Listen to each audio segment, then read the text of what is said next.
The sports world continues to mourn the untimely and tragic death of Kobe Bryant and the other 8 members aboard the helicopter crash earlier Sunday morning. And the reaction from the sports world has been, frankly, unlike anything I've seen, at least within my lifetime, in terms of the widespreadness of the reaction and the heartfeltness of it. If we talked and showed you guys everyone who had current athlete who had reached out about this, former athlete, coaches, we'd be here all day. I mean, it'd be a 20-hour show. So we're going to outline some of, the bigger figures and the guys connected to Kobe who reached out and all that stuff. But Twitter, the top 27 things trending yesterday all had Kobe XYZ, right?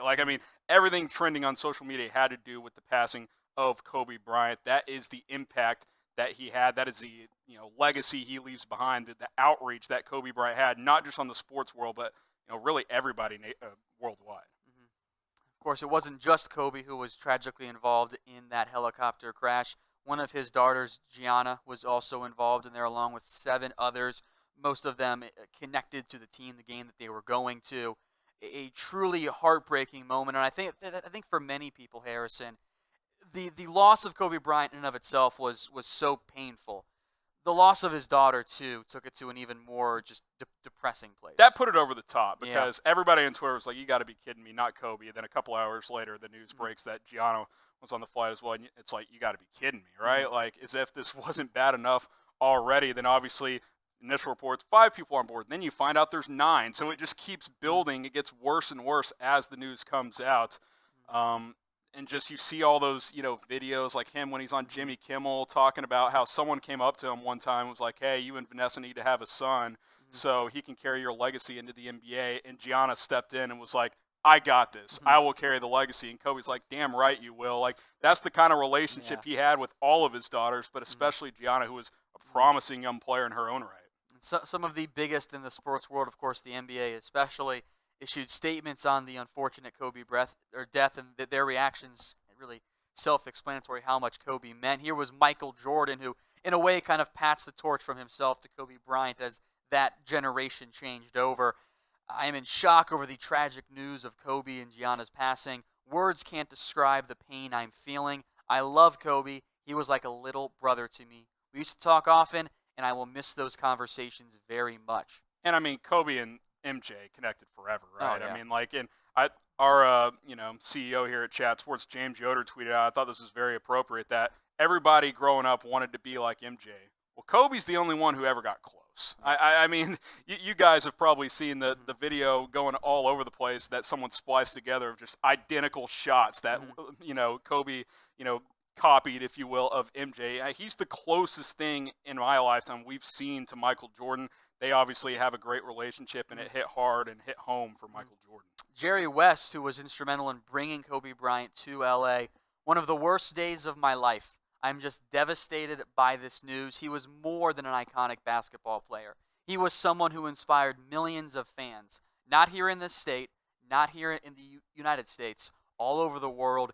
He was beloved. For me, this is a god-awful day. Yeah, I don't think you can say it much better than that. And one of the talking points, all over the internet yesterday that came out of this is it time to change the logo? Jerry West, of course, the logo of the NBA. A lot that's been, kind of a thing trending right now is make Kobe the new logo of the NBA. I'm intrigued by it. I like the idea. I don't know the process of how you go about that as a league. I'm sure, there's some kind of vote, committee involved to put that in place. I'd love to see Jerry West take the lead and say, hey, it's been me for a while. Let's pass the torch on to Kobe Bryant. I think there's a lot of ways you can honor Kobe. You can do that. Saw a couple of ideas out there. How about at the All-Star game? I like Team it, yes. Giannis wears number 8. Team LeBron wears number 24. I think that's a great idea. There's a ton of different ways the NBA can honor Kobe Bryant. We encourage you guys to, throw your ideas out there as well. We'll put some of them on screen for you guys. But I think there's a million different things that the league can do here. I kind of like the logo idea. I love the logo idea. I kind of like the idea of him pushing the jersey out. I think that can make it very cool. And there are, of course, dozens of photos. The fadeaway also, I'm sure, a good option there. I also really like the 8 and 24 for the All-Star game. And that one's been floated out a bunch on social media. I'd be shocked if that did not happen. That makes so much sense and is so perfectly fitting there. 18-time All-Star. Who always dominated the All-Star game. Yeah, absolutely. No one's got more NBA All-Star game MVPs than Kobe Bryant. At least he's tied for the first part there. Some more reaction here. This one coming in from Shaq, the longtime teammate of Kobe Bryant. There's no words to express the pain I'm going through with this tragedy of losing my niece Gigi, my brother Kobe Bryant. I love you and you will be missed. My condolences go out to the Bryant family and families of the other passengers on board. I'm sick right now. Then his follow-up tweet was, Kobe was so much more than an athlete. He was a family man. That was what we had most in common. I would hug his children like they were my own, and he would embrace my kids like they were his. His baby girl Gigi was born on the same day as my youngest daughter. Yeah, and I think, it's no secret. Shaq and Kobe had a complicated relationship, but I think they did rekindle and reconnect through their families. Kids similar ages, kids that got along. I mean, we saw Kobe, this is even more tragic, the morning of, before he took off on this helicopter ride, he messaged Shaq's son, SHAREEF O'Neal, checking in and be like, hey, you good, man? And this is because SHAREEF's transferring from UCLA, so he's, being like that uncle figure, say, hey, man, what's going on? Keep me in the loop type of thing. And, SHAREEF responded. Obviously, he's going through that transfer process and dealing with that himself. But, Shaq, saying there, Shaq and Kobe, it's always going to be an interesting thing how you look at the relationship together on the court. But I was glad in their later years after they retired, they were able to, reconcile and connect through their families as well. And certainly a very classy gesture from Shaquille O'Neal. LeBron James, of course, also heavily connected to this whole storyline because of the rivalry and friendship he shared with Kobe Bryant. And just one night before this tragedy, it was LeBron James who surpassed Kobe Bryant on the scoring list while wearing shoes dedicated to Kobe. I mean, you can't make it up. It's just like it's you just cannot make it up. It's not only that he passes him in Philadelphia where Kobe played high school basketball. I mean, just the interconnectedness of this whole thing is just weird. After the game, LeBron spoke for a long time about the impact Kobe had on his career. Showing that it was possible to make the jump from high school to the NBA like Kobe did. LeBron ended up doing that as well. Obviously, you can't do that these days, but just at the time, what that meant, paving the way for guys like LeBron James. He has not released an official statement yet. He's clearly in mourning. We saw a video yesterday when the team flight landed back in Los Angeles. He's crying. He's hugging different people outside of the airport facility there. So I would expect that LeBron at some point will release something, a video or something like that. And obviously they will honor him at the next Lakers game as well. It would appear that LeBron's waiting for the Lakers to make a statement, who are, of course, waiting for Vanessa Bryant, his wife, to issue something as to the tragedy that cost her a husband and a daughter. Again, the all-time scoring leaders, LeBron James, just passed Kobe Bryant, and as horrible as this is, Kobe's last tweet was actually dedicated to LeBron James as a sign of respect for LeBron passing him in terms of the all-time leading scorers in the NBA. And we kind of saw this post-basketball career for Kobe, right? That, when he was playing, he wouldn't have given up anything. He wanted to be the highest scorer. But he understood after the game, guys passing me, that's greatness. That's what the game's all about. Pass it forward. And that's what he's saying here. Hey, man, awesome stuff. And to pass him as a Laker as well, I think that means something as well. And then, that's, like you said, the last tweet you ever sent out. And plus, what's crazy about this, Kobe has almost, I think it's 600,000 or 700,000 new Twitter followers since this whole thing happened. I know this tweet itself has a few 100,000 likes on it as well. Just crazy, the interconnectedness between LeBron and Kobe Bryant and how this all played out. Kind of discussed this earlier, and I think we can do it again. Your favorite Kobe Bryant memory? Of course, so many are in shock and in sadness here, but we can focus on some of the positive side as well in terms of the memories that we've had since Kobe Bryant in terms of his NBA career. So Harrison, I know we'll go more in depth later, but I want to hear your favorite one. My number one, if I had to pick right now, was the 60 burger on his final game. Okay, that's fair. In the grand scheme of things, did that game really matter? Probably not, but it just outlines the competitor that he was. Wasn't a good player at that point in his career and willed himself one more time to come up big, get one more game winner, and knock the Utah Jazz out of the playoffs. I thought that was something to see. Justin with a very good one in the comments section says, I met Kobe one time when he dropped 42 on my Spurs. A genuine man, funny. I'm at a loss for words. I can't believe yesterday happened. 2020 is already a horrible year. Ray Thompson, next up here, says, I remember Kobe Bryant in 2007 in San Antonio when they played against the Spurs. He was a humble and genuine man. I know we got a decent amount of Spurs fans and Dallas local people in here, so I'm not surprised there are some people from San Antonio. Two-time when he beat the Suns off the jump ball buzzer beater. You remember that one? That's my favorite postseason moment of Kobe's career, when he pulls the jersey like this, when the classic, elbow jumper fadeaway that he hit, nothing but net to beat the Phoenix Suns. And that one, that's always a visual I will remember. I was watching that game live. That's something that certainly stood out to me. I mean, he had a ton of game winners in his career, but that one in the playoffs against Phoenix is certainly one I will always remember. You think, of course, the 81-point game, I've seen that mentioned in the comments. Yeah. That was a very obvious one as well. And then one that happened off the court, I think that we should mention, was the Dear Basketball poem was turned into a little short, and Kobe actually won an Oscar for that, which kind of crazy to have an NBA superstar with an Oscar. And I know we kind of briefly mentioned it earlier, and that's what makes this whole thing so sad. Sure, he's a Hall of Fame basketball player, probably could have coached in the NBA if he wanted to, but his talent's outside of sports and was just beginning. He had a production company, was doing all kinds of stuff off the court. He's worth like $600 million. That's not just from his basketball career. Like, this guy was talented in so many different ways, and that's why him dying so young is just tragic, because he had so much left to give. Yeah. And that's what makes this whole thing so tough. Because Kobe, in so many ways, Harrison, was the Laker. Even with Magic Johnson, but for maybe especially the younger generation, Kobe was the guy. And maybe it's because of the social media era that modern players get more recognized than before, but 20 years, same franchise, 5 championships with the franchise, with one trade. And I think it's just his attitude that he played with is why he sticks out to so many. I mentioned his competitive fire, his willingness to be great. You see all these articles pouring out, like the guy. He alienated so many things off the court and away from basketball during his career and before his career, because he wanted to chase greatness. Yeah. He wanted to accomplish. I mean, he wanted to be MJ. He came pretty damn close. I'm not going to sit here and say he was a better, more accomplished player than Michael Jordan, but he's about as close as I've seen. Especially in play style. Yeah, absolutely. I think that was one of the major ways that Kobe was able to emulate and be like Mike when really no one else was able to do it quite in that fashion.